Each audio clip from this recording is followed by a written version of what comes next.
ప్రముఖ సినీ నటి శ్రీమతి సంగీత గారి ప్రారంభించారు. ఐవీఎఫ్ చికిత్సలో 25% భారీ discount, free doctor consultation, free ultrasound scan. 49 అంటే సంతానం, 49 అంటే సంతోషం. బ్రేకింగ్ న్యూస్ చూస్తున్నాం. బాపట్ల మాజీ ఎంపీ నందిగామ సురేష్ ని ఈ రోజు పోలీసులు అరెస్టు చేయడం జరిగింది.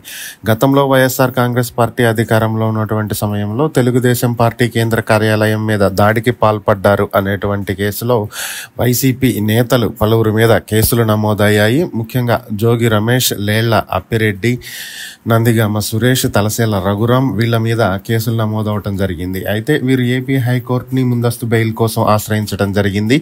నిన్న ముందస్తు బెయిల్కి సంబంధించి బెయిల్ ఇవ్వటం కుదరదు అని చెప్పి ఏపీ హైకోర్టు తిరస్కరించినటువంటి నేపథ్యంలో నిన్ననే నందిగామ సురేష్ని అరెస్ట్ చేయడానికి ఏపీ పోలీసులు ప్రయత్నించారు.